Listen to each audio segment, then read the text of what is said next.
Coming at you full-fledged, it's your boy Regg, with another video for y'all, man. Welcome, YouTube. Wow, this is exciting. A new matchup has been determined in the NBA Finals after a 21-point win, 124-103 victory on the road. The Dallas Mavericks are now appearing in a third NBA Finals to face the Boston Celtics. That's exciting.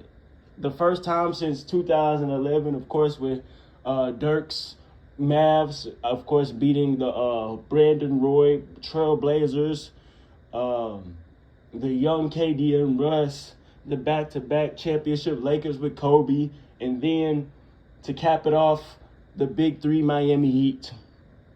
As far as this Mav team and how they won, Charles Barkley mentioned it during the halftime report.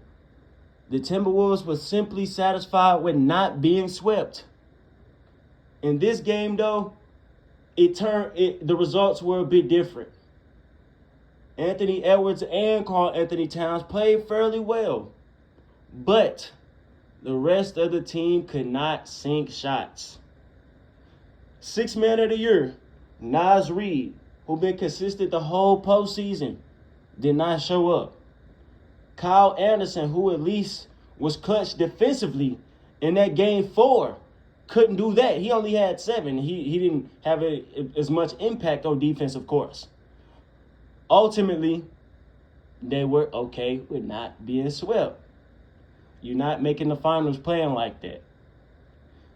As far as the winners, though, what a way to close it out, bruh. Damn. Shooting over 50% from the field and damn near 50% from 3. And it was all spearheaded by Dallas's dynamic duo. While Kyrie did indeed add a defensive obstacle in this game, he put up half of that 72 points that the dynamic duo had. The Wolves, this is mine, was on the player of the game, the Western Conference Finals MVP, the Don Luka Doncic, the entire contest.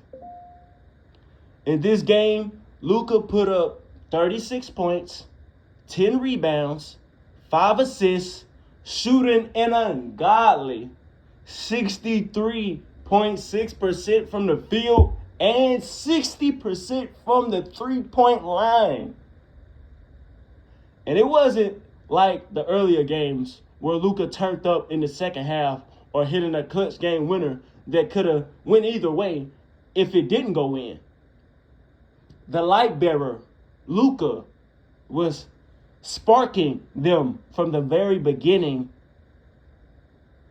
outscoring Minnesota 20-19 in the first quarter. Now, I know some people like to only compare Doncic to LeBron James, but for the longest time, I thought Luka was just a right-handed James Harden. It's safe to say that he's a bit more than that. Harden, no disrespect, I'm positive hasn't shot over 60% from the field in any closeout game. Now, what's next for Dallas? Dallas has a date with the Boston Celtics. We know the narratives. Kyrie's redemption. Kristaps Porzingis back in Dallas. The battle of the exits. Y'all know who I'm going with. I already spoke about it in the last video. But damn. Hey, I'm excited, bro. Now, I said this yesterday. This decade of basketball.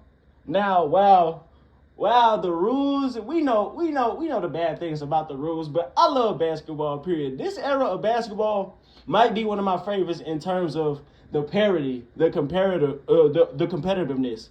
The 70s, they had 8 different champions, and only, I believe, 8 different champions. They had the Knicks, the Lakers, the Knicks, the Lakers, the Bucks, the Celtics, the Warriors, the Bullets, the Supersonics, and somebody else. They had like a hell of champions, and only two won more than once. So far, there's been no repeat champions this decade, and there's been a new champion every season. This is a brand new matchup, Boston versus Dallas. I told y'all, Boston ain't lost in the finals outside of the Lakers and some one-offs against the St. Louis Hawks back in the day. So this is going to be crazy. Kyrie and Luka are indeed looking like one of, or the greatest offensive backcourt of all time. Are they the greatest backcourt of all time? Of course not. We got Earl the Pearl Monroe. We got the Bad Boys. We got the Splash Bros. We got Goodrich and Jerry West. We got Jordan and Ron Harper. We got Kobe and Dennis Derek Fisher. We talking about offense. We talking about passing, scoring. Passing and scoring in the various ways to do that. Yes, they are the best. Yes, they have the potential to be one of the best if they win this championship. I saw a record yesterday on Inside TV that Kyrie and Luka got the most 30-point games, the third most 30-point games for a backcourt in the postseason since Jerry West and Elgin Baylor. They got 3 this postseason. Both of them have it scoring 30.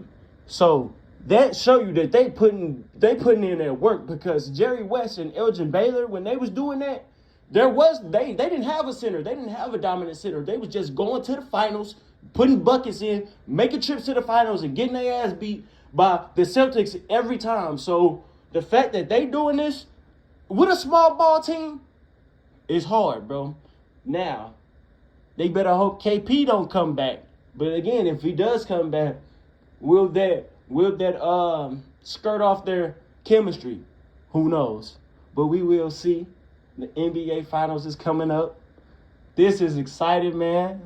I personally, again, I got the Celtics in 6.